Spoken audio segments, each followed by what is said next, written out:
Purposely. Your life, God's purpose. Listen at purposely.com.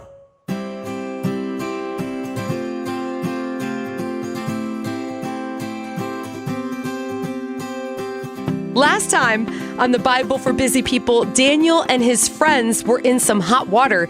Today, Shadrach, Meshach, and Abednego are going to have to walk through a fire, quite literally. Daniel escapes this time, but hang on for the next episode of the Bible for Busy People because we're going to go to the lion's den with our pal Daniel. Wow.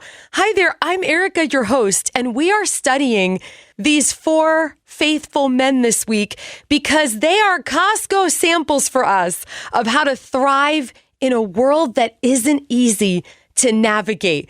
Now, before we jump in to Daniel chapter 3, remember that Shadrach, Meshach, and Abednego are serving the king of Babylon, but not by choice. They were Hebrews who were faithfully serving the Lord in their own land when they were taken away. And amazingly, they were able to respect King Nebuchadnezzar, but to also continue to faithfully serve the true King of Kings. All right, for the sake of time, I'm going to read this chapter uninterrupted. Whew, here we go. King Nebuchadnezzar made a gold statue 90 feet tall and 9 feet wide and set it up on the plain of Dura in the province of Babylon. Then he sent messages to the high officers, officials, governors, advisors, treasurers, judges, magistrates, and all the provincial officials to come to the dedication of the statue he had set up. So all these officials came and stood before the statue King Nebuchadnezzar had set up. Then a herald shouted out, "People of all races and nations and languages, listen to the king's command.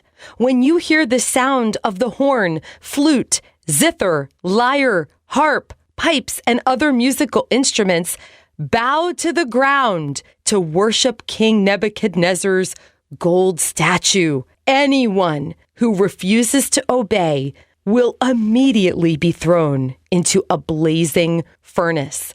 So at the sound of the musical instruments, all the people, whatever their race or nation or language, bowed to the ground and worshiped the gold statue that King Nebuchadnezzar had set up. But some of the astrologers went to the king and informed on the Jews. They said to King Nebuchadnezzar, "Long live the king! You issued a decree requiring all the people to bow down and worship the gold statue when they hear the sound of the horn, flute, zither, lyre, harp, pipes, and other musical instruments. That decree also states that those who refuse to obey must be thrown into a blazing furnace. But there are some Jews, Shadrach, Meshach, and Abednego, whom you have put in charge of the province of Babylon. They pay no attention to you, your majesty. They refuse to serve your gods and do not worship the gold statue you have set up." Then King Nebuchadnezzar flew into a rage and ordered that Shadrach, Meshach, and Abednego be brought before him. When they were brought in, Nebuchadnezzar said to them, "Is it true, Shadrach, Meshach, and Abednego, that you refuse to serve my gods or to worship the gold statue I have set up? I will give you one more chance to bow down and worship the statue I have made when you hear the sound of the musical instruments. But if you refuse, you will be thrown immediately into the blazing furnace. And then what God will be able to rescue you from my power?" Shadrach, Meshach, and Abednego replied, "O Nebuchadnezzar, we do not need to defend ourselves before you. If we are thrown into the blazing furnace, the God whom we serve is able to save us. He will rescue us from your power, your majesty. But even if he doesn't, we want to make it clear to you, your majesty, that we will never serve your gods or worship the gold statue you have set up." Nebuchadnezzar was so furious with Shadrach, Meshach, and Abednego that his face became distorted with rage. He commanded that the furnace be heated 7 times hotter than usual. Then he ordered some of the strongest men of his army to bind Shadrach, Meshach, and Abednego and throw them into the blazing furnace. So they tied them up and threw them into the furnace, fully dressed in their pants, turbans, robes, and other garments. And because the king, in his anger, had demanded such a hot fire in the furnace, the flames killed the soldiers as they threw the 3 men in. So Shadrach, Meshach, and Abednego, securely tied, fell into the roaring flames. But suddenly, Nebuchadnezzar jumped up in amazement and exclaimed to his advisors, "Didn't we tie up 3 men and throw them into the furnace?" "Yes, Your Majesty, we certainly did," they replied. "Look," Nebuchadnezzar shouted, "I see 4 men, unbound, walking around in the fire unharmed, and the 4th looks like a god." Then Nebuchadnezzar came as close as he could to the door of the flaming furnace and shouted, "Shadrach, Meshach, and Abednego, servants of the Most High God, come out, come here." So Shadrach, Meshach, and Abednego stepped out of the fire. Then the high officers, officials, governors, and advisors crowded around them and saw that the fire had not touched them. Not a hair on their heads was singed, and their clothing was not scorched. They didn't even smell of smoke. Then Nebuchadnezzar said, "Praise to the God of Shadrach, Meshach, and Abednego.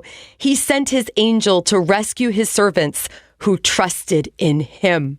They defied the king's command and were willing to die rather than serve or worship any god except their own God. Therefore, I make this decree. If any people, whatever their race or nation or language, speak a word against the God of Shadrach, Meshach, and Abednego, they will be torn limb from limb, and their houses will be turned into heaps of rubble. There is no other God who can rescue like this." Then the king promoted Shadrach, Meshach, and Abednego to even higher positions in the province of Babylon. You can thrive when you find yourself walking through a fire in your own life. You know why? Because the 4th man in the fire in this story was Jesus, and he's the 4th man in your story as well.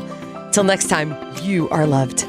Thank you for listening to the Bible for Busy People. I really enjoy our time together studying God's Word, and I'd love to get to know you. If you ever want to connect, feel free to email me at erica@purposely.com. We're a growing community, and you are welcome here wherever you are in your faith walk. Maybe you're ready to say yes to Jesus and to accept His love and forgiveness. You'll be starting the best journey of your life, or maybe you need someone to pray for you. Check out our show notes for more encouragement. Behind every good thing, there are amazing people who are using their time and talents to make it happen. Thank you to the dream team that makes this podcast possible. Debbie, Donna, and Rebecca, y'all are not only rock star colleagues, but dear friends. I love y'all. The Bible for Busy People is one branch on a tree called Purposely, a podcast network designed to help you find and thrive in God's purpose for your life. If you've got a pulse, you've got a purpose, and you are loved.